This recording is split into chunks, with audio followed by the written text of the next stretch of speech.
What is crack-a-lackin', fellow thermonuclear AFers? I am Dan Valley coming at you with the first of two, or I guess it's two New Year's themed pods.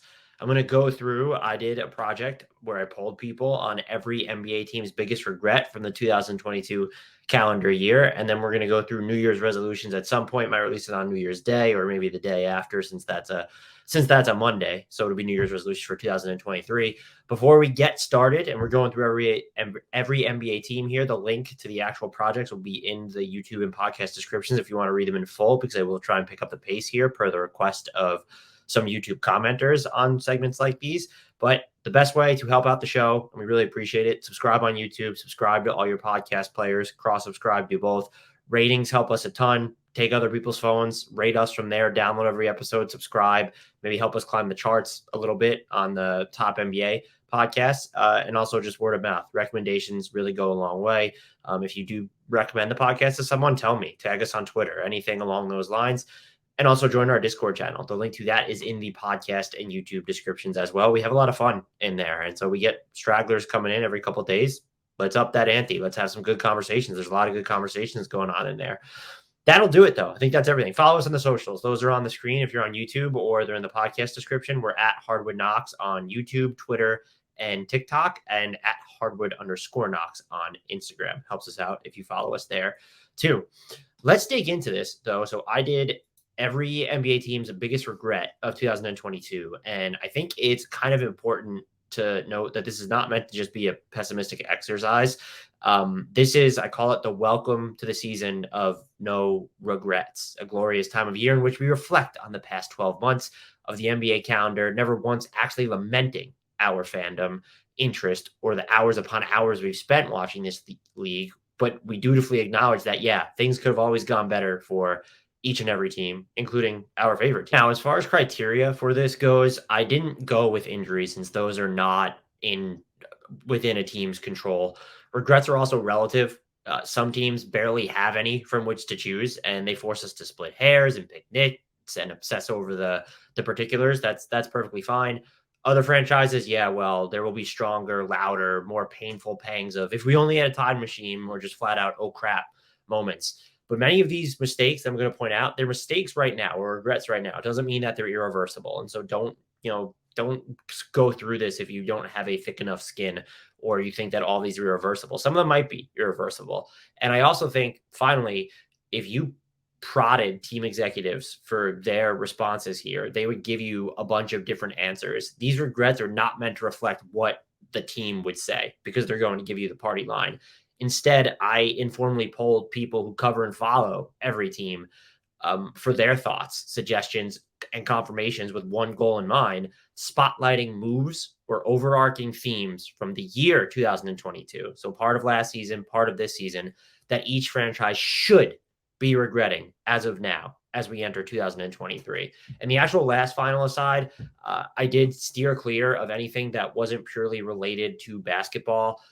There are a lot more important things that have happened off the court this year that deserve focus, but they're also debatable. Those should be regrets. Everyone involved, everyone related to the team should regret all the stuff that we've seen happen with Miles Bridges pleading no contest to a felony domestic violence charge, then the Hornets, news dumping that they were in contracts talks with him right before Christmas, Kyrie Irving's anti-Semitic propaganda, Anthony Edwards saying homophobic comments and then being fined for such, anything related to Robert Sarver and the Phoenix Suns, Dr. Hillary Calvin alleging that Josh Primo indecently exposed himself during their session. She was a former team psychologist, and he was subsequently released. All this stuff, Boston Celtics and Ime Udoka being suspended for having an inappropriate workplace relationship and making unwanted comments toward a female employee.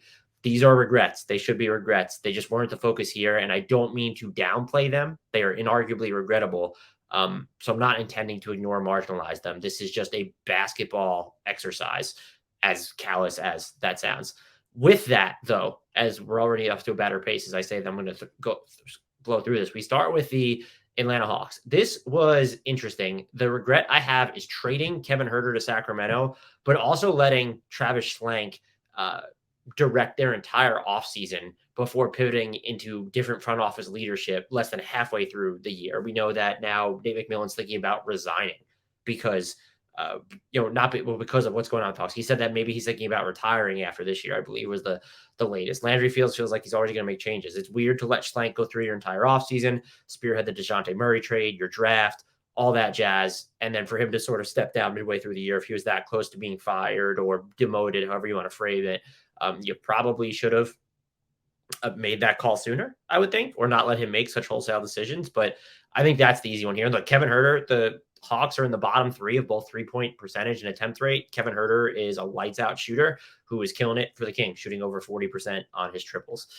The Boston Celtics, the regret, turnovers and poor defensive rebounding to close out the 2022 NBA Finals. I think that's a no-brainer here. You can't really lament Robert Williams III's injury. I guess some people could say, could they have gotten Malcolm Brogdon at last year's trade deadline? He was battling Achilles injuries all year last season, so I can't say that. And when you look at the Celtics, they jump out to a 2-1 series lead in the finals, and over the final 3 games, they turn the ball over more than 20% of their possessions, and they allow Golden State to rebound almost 30% of their own misses. And then Game 6, in particular, they turn the ball over on 25% just about of their offensive possessions, and then they allow Golden State to board 37.3% of their friendly misfires. They'd like to have those back. The Brooklyn Nets probably don't regret a whole lot right now, but taking so long to carve out some semblance of stability here, it's a no-brainer. I think you can equate this to they should have fired Steve Nash sooner. If you weren't going to give in to Kevin Durant over the offseason, but then fire Steve Nash 7 games into the year, that's weird. And you've been basically the best team in basketball under Jacques Vaughn. But it's also just the extracurricular stuff. Taking so long to kind of draw a line in the sand with Kyrie Irving, not just with their response to his anti-Semitic propaganda, but also his contract talks. Like, that's not on. If they didn't want to sign him, that's fine. But they let that drag out. They let the Kevin Durant trade demand circus play out for so long. You're hedging on Steve Nash there. They let this, even the James Harden stuff before he was traded last year, they let this team turn into a 3-ring circus and then let it last for longer than it really needed to. And that's a no-brainer regret there. The Hornets, I think some people are going to point to, well, why are they still aiming for the middle and just can't blow it up?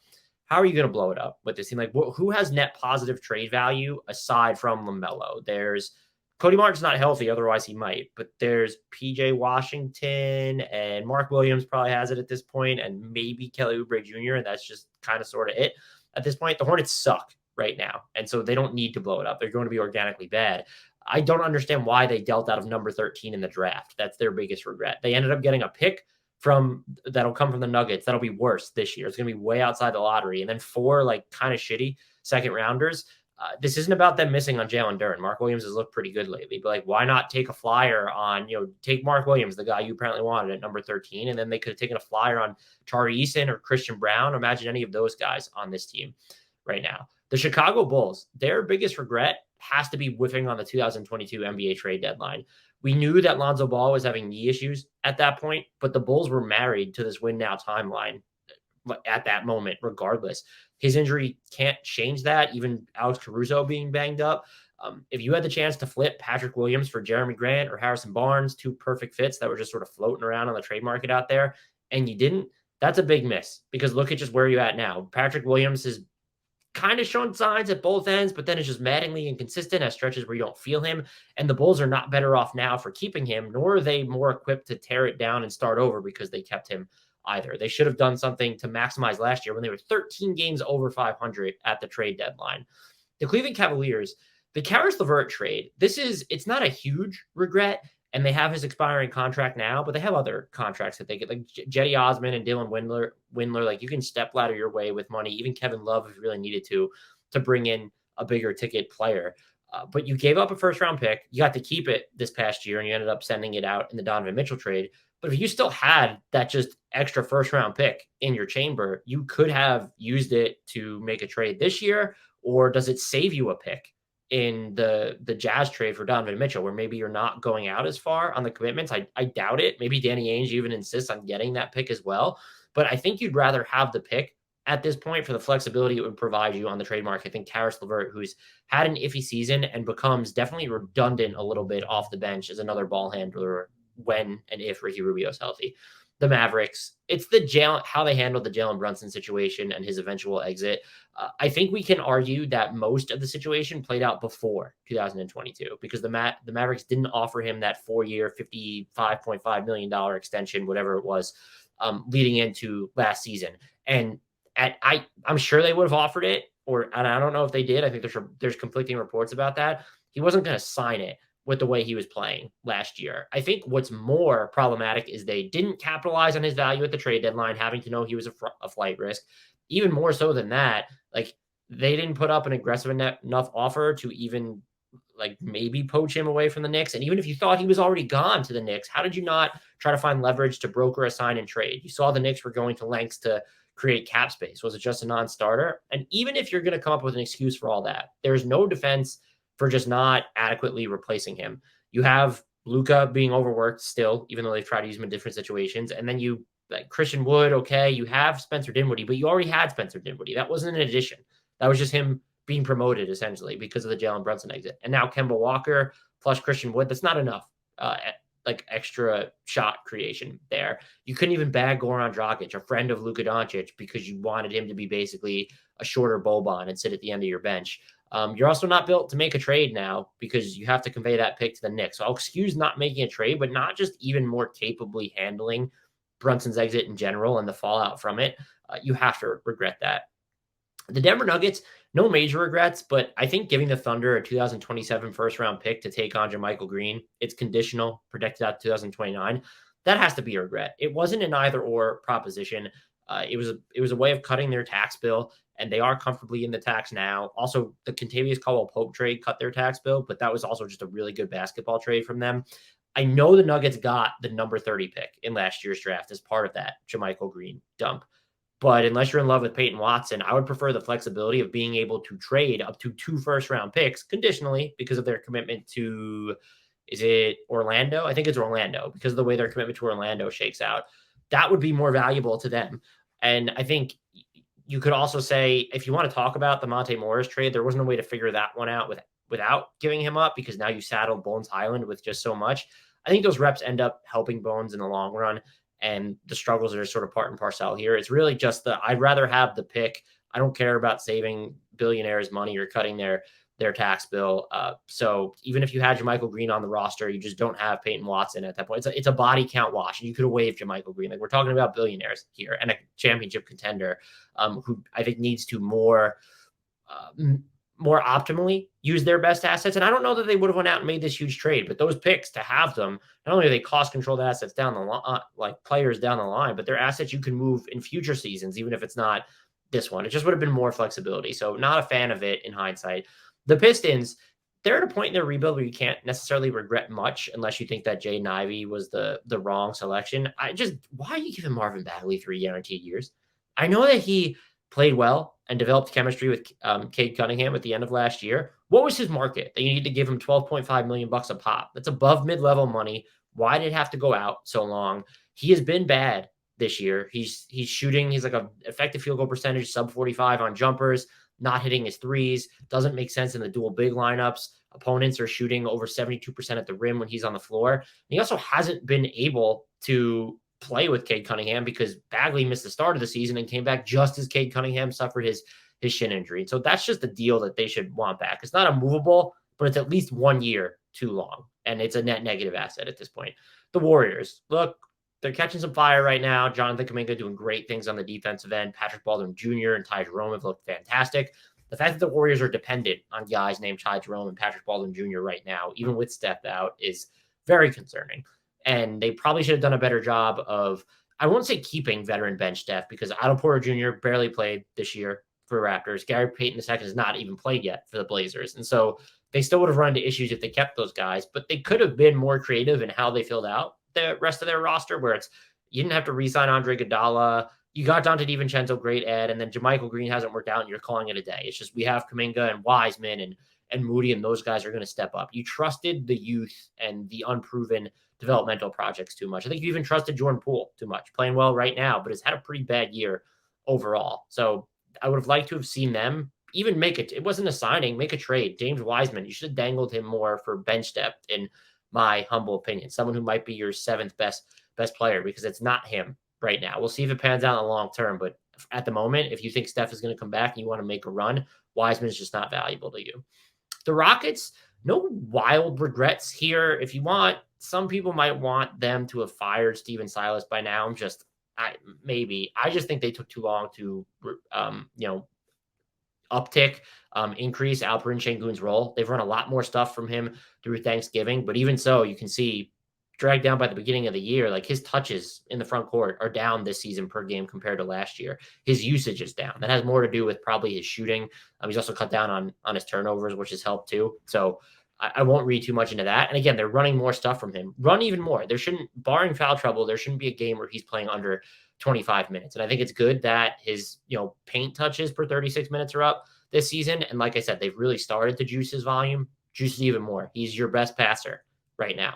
And I think you need to milk that even more than you already have. And also get some guys moving around him more too. There's like one cut on these possessions in the half quarter, one guy moving, and then like the possession just dies if it doesn't work out. So I'd like to see more of that. The Indiana Pacers, lack of clarity on the front line. I didn't want to just pick Miles Turner, but there's a trickle-down effect here. By leaving the Miles Turner situation unsettled, you don't really know what you want out of your 4 spot. So hat tip, Rhett Bauer for chopping it up with me about this on the side. And also, you just didn't have wings on this roster to begin with. Aaron Nesmith has been really nice this year. Andrew Nembhard has been able to guard up a bunch, guarded some threes, guarded some 4s too this year. I appreciate that Indiana has gotten gloriously weird at the forward when you just look at like Benedict Mathurin has defended some 4s this season. But like you want to figure this out at some point. And so if you're going to renegotiate and extend Miles Turner, good. Work your way back from there. What do you want out of the 4 spot? Is it a Jalen Smith type player? Is it someone else? Are you going to go with more of a power wing there at the 4 spot if you're going to have Miles Turner? I prefer power wing more than Jalen Smith, to be honest with you. But what are you going to do at the 3 spot then? Like Benedict Mathurin, Buddy Hield, Chris Duarte, like those are all swingman guards to me. You have O'Shea Brissett. He's a free agent and criminally underplayed still. And there's just that lack of clarity. It's not just about Turner. It's what do we want out of the rest of this? It's a lack of true wing options and then sort of a lack of an idea what you want at that second forward spot. And then also just at the center spot, because are you going to keep Miles Turner or not? The LA Clippers, I think the biggest regret just has to be not being more innovative or experimental with their offense.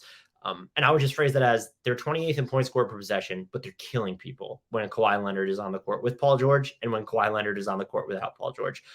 Their top end units are title contender material. But like the John Wall stuff just hasn't worked out. He's not giving you the same variable cadence in the half court, not getting to the rim as much as he was at the start of the season, bailing out a lot. I don't think you need to guarantee him minutes. Even, he's not playing both ends of back-to-backs, but even beyond that, you don't need to guarantee. Reggie Jackson's been better, but you don't need to guarantee him minutes. Norman Powell's played a lot better, so he needs to be there. But do you need Covington's already out of the rotation? Do you need Marcus Morris in all of these games? Like, let's give some jet fuel in the form of Luke Kennard, his just sort of functional shooting from the outside, and then also the rim pressure and defensive energy that Terrence Mann is going to give you. The Los Angeles Lakers, this is easy. Forgetting, once again, that wings are valuable rotation assets, or the Rob Pelinka extension, but they're both basically the same thing to me. It's not failure to trade Russell Westbrook over the offseason. I don't think, unless they could have had Kyrie, that there's a trade out there that would have rescued them from where they are this season. You can't, you weren't going to prevent Anthony Davis from getting injured with a trade. And I think that the roster was just so far gone. No single trade, barring one for a superstar, was ever going to save you from the fate that you're suffering now. And so I just focus on, why didn't you even optimize with the tools you went with? You stacked up on guys under 6'5", basically, or under 6'6", however you want to look at it. Like Lonnie Walker, the fourth, has been like good, fit better in the offense than I thought he would. But like, why did you need him if you knew you had to know the Beverly trade was like in the fire? You end up signing Dennis Schroeder. You still have Kendrick Nunn. You added Troy Brown Jr. Juan Toscano Anderson's not really a wing, but at least like sort of counts as one. There's him and Austin Reeves and LeBron, and that's like kind of sort of it for this team. Why weren't they in on Utah Watanabe or TJ Warren? I'm sure Watanabe definitely would have been an option for them. Did TJ Warren not want to go there? It seems like he really wanted to go to Brooklyn. So they needed to do more to get actual wings and to make the roster make sense, which is something they failed to do time and again during the LeBron James era. The Grizzlies, my regret is them not getting more of an established veteran to diversify the front court. I, however, will not pretend that the Grizzlies have any regrets. They would probably trash talk me into a sobbing fetal position if I directly suggested to them that this is what they should have done. And look, I don't blame them. They've had a lot of developmental hits Bane might be an all-star if he didn't miss over a month with that right toe injury. Santi Aldama is super useful and just sort of everywhere. David Roddy is this idiosyncratic utility. You can see the vision of Jake LaRavia and his outside value. Zaire Williams, who dealt with a knee injury to start the year, has the fluidity and length to make things happen, even if he too often plays at a speed best described as buffering. Everything's hunky-dory. But, like, we're talking playoff basketball. If you want to get to lineups, and you are going to, with Jaren Jackson Jr. at the 5, and you don't have Anderson, you don't have Melton anymore. Yeah, your defense is fine. You're forcing turnovers again, but it just feels like you need to upgrade the Aldama Roddy minutes here. Brandon Clark minutes even, because he's been such a matchup problem against certain teams, including the Warriors. Someone like Kyle Kuzma would have been great. They should have been in on the Jeremy Grant sweepstakes. The fact that they didn't go that route, and they have the assets to, it's just a little bit disappointing to me. And I get what they're doing, but I think it should be a regret given how good they are. They should approach the potential for win now upgrades with more urgency. Miami Heat, their regret inadequately replacing the PJ Tucker minutes. He was gone for Philly no matter what, even if they were going to match the money. I don't think they would have, but they could have. If they would have, I think he still would have left. So it's not about him leaving specifically, but you did nothing to replace him. And yes, I know you were limited in flexibility and spending power. You brought back Caleb Martin. Those minutes with him at the 4 have been a net neutral about. They've been okay, and he's been good for them. But Jimmy Butler's had to play more 4 than ever. That's got to be taxing on him. And then you're sort of trying to get by with Hayward Highsmith. We've seen the corpse of Duncan Robinson there for a bit, and as well as rookie Nikola Jovic. And we've seen the Heat's offense and offensive rebounding in particular suffer accordingly. I get Miami still has time to exit this holding pattern, but like they also don't. The margin for error in the East is not that great. They are worse, especially on offense, than they were last year, even as they're starting to tick up at the moment. And just skulking around the Jay Crowder rumor mill doesn't count as making a move. I'm sorry, it doesn't. Like, you need to strike at some point. The Bucks, I think they needed to do more to beef up their half-court offense. I know that Chris Middleton hasn't really played this year. He, Drew Holiday, and Giannis have played in just 5 games together as we talk right now. It's an issue, but like signing Joe Ingles was a flex when you knew that Middleton wasn't going to be available to start the year, because Joe Ingles wasn't available to start the year. I don't know if that money could have gotten you TJ Warren. And so we're splitting hairs over, well, who was available? Why not be more aggressive looking for trades at that point? Like, Jordan Clarkson would have been eminently more gettable from Utah before the season started, and now you probably don't have the assets to get him. And you've been linked to Jay Crowder, who unlocks lineups if you want to play Giannis as the lone big, which I guess against certain teams, but Brook Lopez has been so good. Why would you want to do that?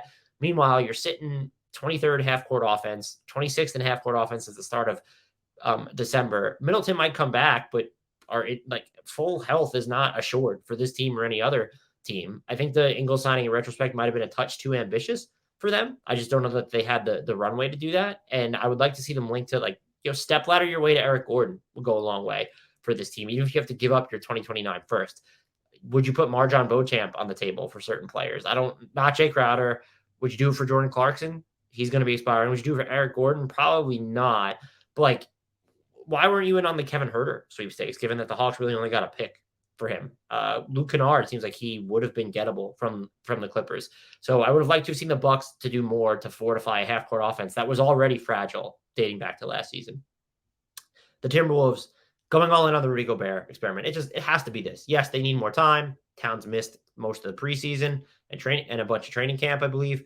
And now he's out again. Rudy Gobert's missed some time too. Very stop and start nature of the Wolves season. But they gave up they gave up Malik Beasley, Patrick Beverley, D'Angelo Ballermo, Walker Kessler, Jared Vanderbilt, 4 first-round picks, and 1 swap. Now, given Vanderbilt's contract and how well he played last season, under team control still, and then that Walker Kessler was just drafted at the time, that's really the equivalent of 6 first-round picks in a swap. And you can argue it's the equivalent of 7 first-round picks, depending on how you feel about Malik Beasley. You don't make that move. You don't pay that bounty unless you know this is going to work, unless you know that Gobert is your line to title contention. He has not been that. And it's not just the partnership with Towns. They've lost the minutes. Those two share the floor. They've gotten obliterated when Gobert is by himself. And testing out more of his offense, it's been interesting to watch. But when he needs to make more complicated or intermediate decisions, it doesn't always look pretty. He's taken more jumpers this year already than he did all of last year. He's still hitting them at a sub 35% clip. This has not worked out. And if you wanted to test it out and you didn't think Jared Vanderbilt was sort of enough of a proxy, why not go the Miles Turner route? why not even Rashawn Holmes would have been too low level at that. You should have waited into this and not gone immediately all in. Like Jeremy Grant even would have made more sense. Like play him as just with Towns and give him a lot of the center responsibilities to see how that works. It would have cost less than what you did for Rudy Gobert, who's now on the wrong side of 30 and just doesn't really look the same. Opponents are shooting almost 60% against him at the rim. It's below the league average of what opponents shoot at the rim, but it's also the worst mark Rudy Gobert's ever allowed in his career. The Pelicans, this one was tough. For a team that didn't have Zion last year, they don't have a lot of regrets. I think you go back to starting Hayes in every game of the playoffs last year against the Suns, and hat tip Mason Ginsberg for really shining a light on this for me from the In the Know podcast. That's a great podcast. Check it out.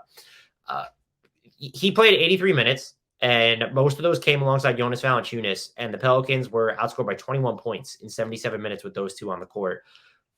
Why? Why? Those two were effective, especially on the offensive glass when they played together. They weren't good enough overall for the Pelicans to view them as the staple in the playoffs. They were playing free of expectations, so I get it. Some people think Zion could have gone. Imagine if he just played Jackson Hayes' 83 minutes. Like he doesn't play any other than those 83 minutes. Do the Pelicans win that series? I'm reticent to say yes, just because you would be throwing him in cold, Zion in cold at that point. But you could have gone other routes. Just you're basically Jonas Valanciunas with all wings or ball handlers around him. They might have won that series. If you also want to nitpick that it took Willie Green too long to go from Garrett Temple to Trey Murphy in the rotation, that's fine. But they kind of figured that out earlier in 2022.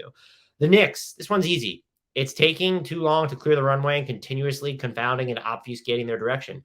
It's not the Donovan Mitchell trade that wasn't. Yes, you assembled all these picks to a trade for a star and then quite literally didn't trade for a star using those picks who wanted to play for you. I understand some people want to pick that. I won't argue. I just don't think the Knicks would have given up that ransom. They wouldn't have been good enough to win a title and wouldn't have had enough assets to turn around and get another star immediately. It's okay, whether it was by choice or by force, that they didn't end up with Donovan Mitchell. This tendency for them to sort of just fuck around in the sub-middle. I know they just won 8 games. They followed up with a 5-game losing streak. I don't care that Jalen Brunson and RJ Barrett suffered injuries. You don't get, pretty much just your defense was embarrassed by the Spurs. There have been high points. Tibbs has gotten away from Derrick Rose and Evan Fournier. We've seen the defense tick up generally with Quentin Grimes and Deuce McBride and Emmanuel Quickley being a part of the rotation. There's still, and this isn't just on Tibbs, it's not just on the players, there's still just this lack of alignment within the Knicks. We know that they have basically 2 separate front offices, at least, and there's a disconnect. You gave up a conditional first-round pick for Cam Reddish, who never really was even given a shot. I'm not saying he needs to play right now. With Obi out, I would probably look at him more at the 4, whatever. But now you're just going to accept that as a sunk cost or move him for pennies on the dollar if you can even get that. Why was Emmanuel Quickley available at all this year when he was playing so well defensively? Just because you didn't trust his offense? But what were you pivoting to after that? You only recently started playing Deuce McBride and Quentin Grimes, and the Quickley rumors predate those. What is going to go on with Obi Toppin when he's healthy? Right now, it's not an issue. Julius Randle's playing well. Toppin is injured. It's going to become an issue again. This team is so confusing, and I think that they've made progress relative to last season, but it's not enough to say that their vision, their long-term outlook is clearer because of it. OKC, I think that you could maybe regret them not being able to find a wrist made of Teflon that they could rush order from Amazon or something for Ousmane Dieng. The dude's just had some wrist issues entering the league, and he's been really fun to watch this season to me. But really, the only regret is not surrounding Shea with more shooting. I think the Thunder are tied for the lead in crunch time minutes played. They have a losing record in those stretches. Shea has been great, turned in an all-NBA campaign, even amid the cramped spacing. But the Thunder are 22nd in three-point attempt rate and 20th in three-point accuracy. Isaiah Joe and Alexei Pokusevski, who's now going to be out for 6 to 8 weeks, are the only players on the roster attempting at least 3 triples per game while also hitting them at or above a league average clip. I want to see Shea around more shooting. I want to see it. And the Thunder would be, they were kind of prowling around the play-in tournament territory right now. They might, if they just had more shooting, because they tend to overachieve defensively and figure those lineups out. And I think Jang's going to be an excellent defender. I hope he's able to, come back and look good this season. J-Dub has been really good. If he's ever able to consistently hit a 3 on moderate volume, that's going to be a terrifying player. So they could be more play-in worthy than they already are now, I think, if they just had more shooting around. Shea. The Orlando Magic, they don't really have a regret either. I talked to Kobe Price of the Orlando Sentinel about this briefly, and they could have, we had the pre-draft subterfuge where they made everyone think they were taking Jabari only to pivot to Paolo. Could they have done something where they were going to pivot to Chet Holmgren and made OKC give up an asset to jump up a spot? We know OKC was willing to consolidate picks because they did that for Ousmane Dieng, or would OKC have just taken Paolo? That's sort of the variable I can't account for here. They might have just taken Paolo Banchero. And so you can't call that a regret. I think it's just, why is Terrence Ross still on the roster? It's not failure to get involved in the Don Mitchell sweepstakes. And I don't even think Terrence Ross is a big regret. It's just, he could have maybe gotten you something from a contender at last year's deadline. I know he's a valuable locker room presence in Orlando, but he hasn't really shot a good enough clip from three in quite some time, actually, to give you any real value. And like, his place in the rotation, if you're planning on ever being at full strength again, Suggs is injured. Like, you have Fultz and Cole Anthony back. It does get a little murky, especially with Gary Harris coming back as well, and he makes more sense for this roster at the moment. I just think that they probably should have moved Ross at the 2022 trade deadline to open up even different types of combinations, or force themselves to acquire more complementary shooting this past summer. I don't want to repeat just what I said for OKC, but this is a team that could benefit from that as well. The Philadelphia 76ers, this one, hat tip Brian Toporek from Forbes and Liberty Ballers, leaving Joel Embiid in too long during their Game 6 win over Toronto during the playoffs. Look, let's just set the stage here. Embiid suffers a mild concussion and right orbital fracture against the Raptors in Game 6 that the Sixers were winning. There were less than 4 minutes remaining. The Sixers were up by almost 30. Why did Doc Rivers have this man in there? Embiid was already banged up, remember. He then goes on to miss the first 2 games of the semifinals against Miami. Philly lost both those games by a combined 30 points while relying too heavily on DeAndre Jordan. There were some bright Paul Reed moments there, but they were just absolutely waxed. Embiid comes back, isn't totally the same. The Sixers lose. I will say we can't guarantee the Sixers would have rewritten playoff history if Embiid never got hurt. I don't know that they were good enough or even healthy enough to do that. But like, that's it's kind of flown under the radar. I know there's hostility towards Doc and Philly, but it's just sort of not been written off. But I feel like we don't talk about this enough, where what would have happened if Embiid never gets injured against the Raptors in that Game 6. The Phoenix Suns. So the collapse against the Mavericks in Game 7 is definitely up here, but I had a hard time reconciling the report that there was a COVID outbreak amid the team and that some players were sick. I'm going to give the benefit of the doubt that there wasn't some sort of smokescreen. And so I went with sort of a bigger picture item where I think it impacts that Game 7 collapse because it can go back to last year's trade deadline and it goes up to right now, not taking a bigger swing on the trade market. I know they were linked to the Kevin Durant rumor mill for a bit. That put them in a holding pattern. They didn't spend their taxpayer mid-level exception. You can argue with me that there was no one to spend it on.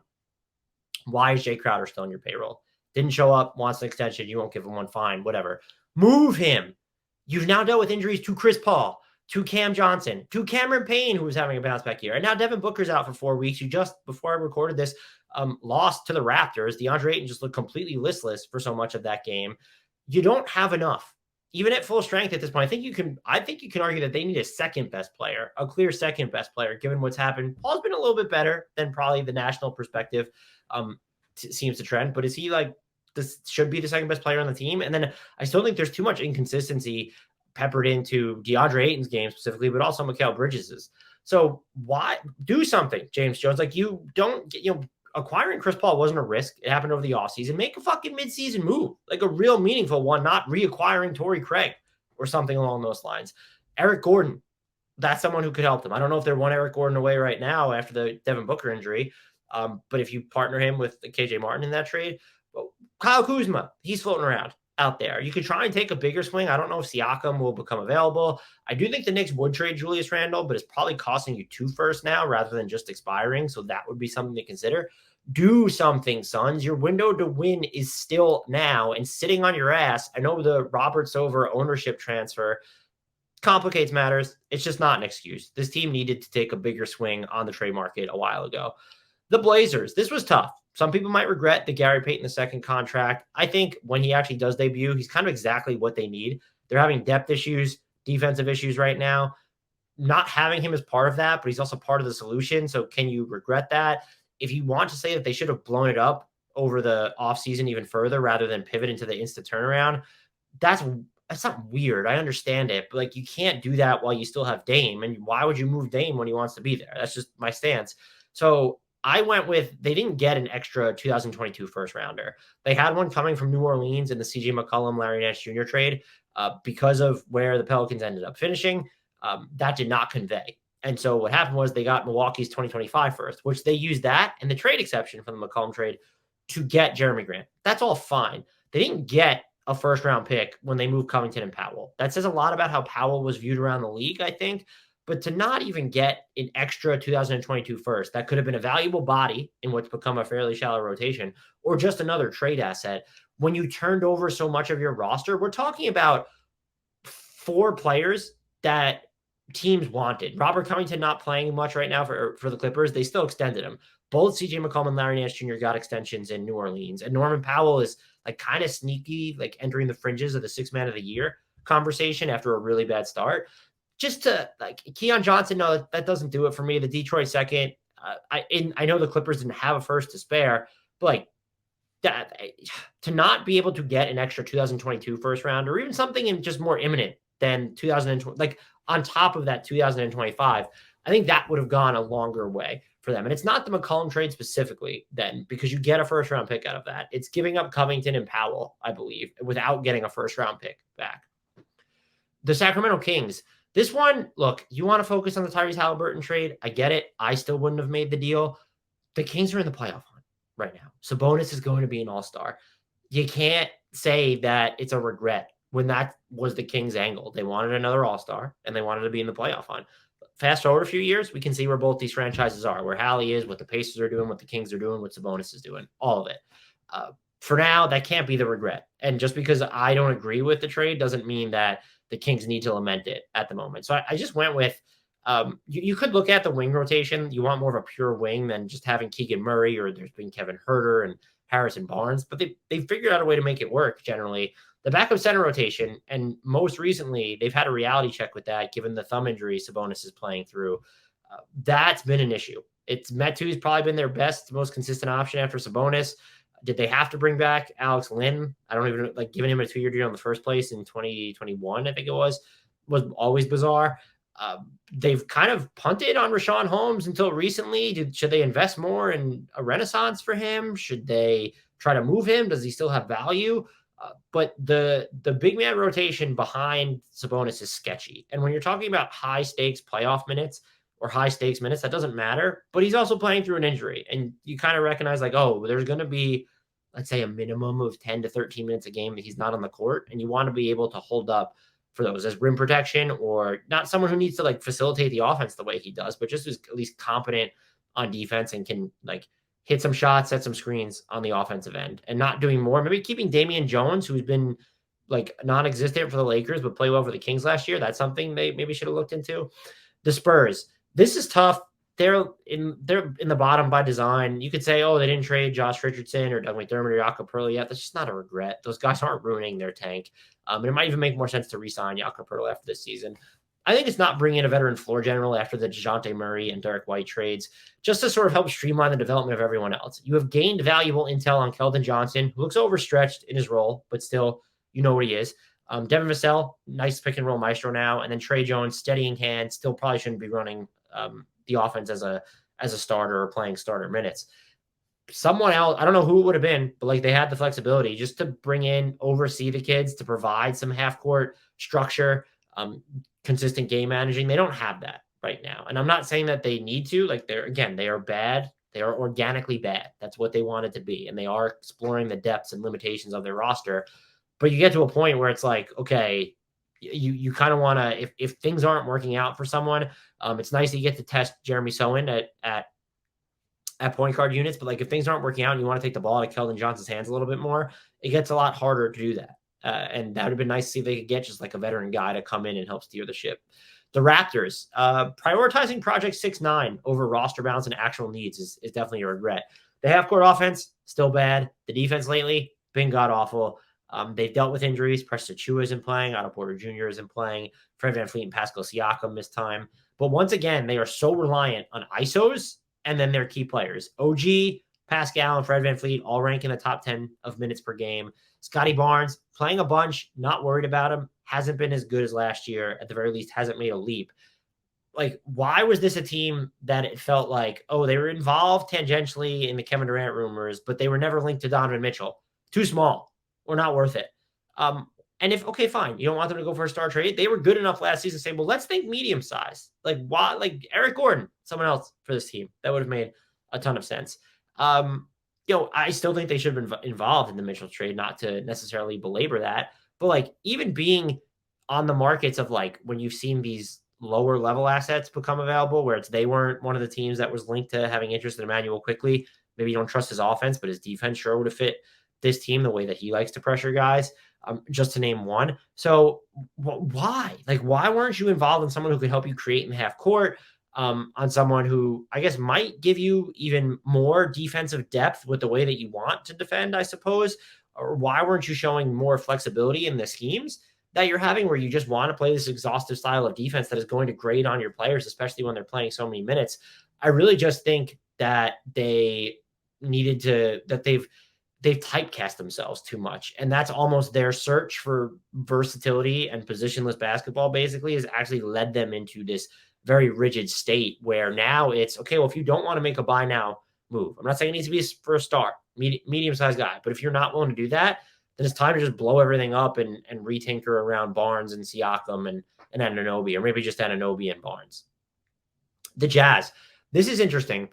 I put their regret as the uninspiring loss against Dallas in the first round of the playoffs. I get that that was the impetus for them blowing it up and being where they are now, which is stocked with assets and also one of the friskiest, darling teams in the league. You would have liked to have seen the Mitchell Gobert era end just more blissfully. Could they have put up more perimeter defensive resistance against Jalen Brunson? Luka Doncic missed the first 2 games of that series, was it? No, they didn't have Luka till game 4 in that series. That's right. So and then to still lose, that's just a weird way to go out. And I think that the team, unless they had won a championship, we're going to break it up anyway. They didn't try to make upgrades throughout the season. It very much felt like they were just letting the core run its course. And to see it end the way that it did, just so uninspiring, was disappointing. The Wizards, I have it as forfeiting all the leverage in the Bradley Beal contract. I just don't know how you get around that. Bradley Beal went on and talked to Gilbert Arenas and said he's basically stayed in Washington because he had no other alternatives when it came to winning teams. So this is someone, limited cap space landscape, didn't have a ton of options. There's always options. There could have been sign and trade scenarios, but didn't have options really to sign outright. You gave him not only the full-blown supermax, you gave him a player option on the final year, you gave him a 15% trade kicker and a no trade clause. You lost every single element of that negotiation. That is unacceptable, unforgivable. You also lost the Kentavious Caldwell-Pope trade. You definitely lost the draft. Do you even know who your rookie is for this team? I'm not even going to name him because I want to know if Washington themselves can actually name him or be willing to name him. This team is baffling to me, where are you so content to be worse than the middle that you gave Bradley Beal all this money? I get that he wanted to stay. That's cool. That's fun. Cute. But aim for something higher. And you didn't. You tread water in the middle. Now you don't know what's going to happen with Kyle Kuzma. The rookie's name is Johnny Davis, by the way. If any Wizards fans are in the comments, yes, I know who Johnny Davis is. And I think people were talking about his jumper looked broken before Summer League, so that would explain a lot. But regardless, the bright spot for this team has been Jordan Goodwin, his emergence, and then Kyle Kuzma, of course, and Kristaps Porzingis being a fringe all-star. You're just sort of floating around here in Nowheresville, and I think the Bradley Beal contract is kind of a symptom of that. And I didn't want to focus on the Wizards not blowing it up because it's fine that you brought back Bradley Beal, but you couldn't have done it under even semi-favorable circumstances to yourself. Now, if and when you do decide to pivot, and they will have to pivot, the decision's not going to be their own. The leverage is going to be nil. He has it all. That's my biggest regret for every team from the 2022 calendar year. If you disagree, let me know, but be kind about it because we all know that I have a very fragile ego. Please remember to subscribe wherever you're consuming this. Subscribe everywhere. Ratings, reviews help a ton. Word of mouth recommendations. Any way that you can support the show. Join the Discord. Follow us on socials. Links to that are in the podcast and YouTube description. Until next time, and as always, I leave you with the shout out to the one, the only, the indelible. Could never regret having him on your roster, Frank Ntilikina.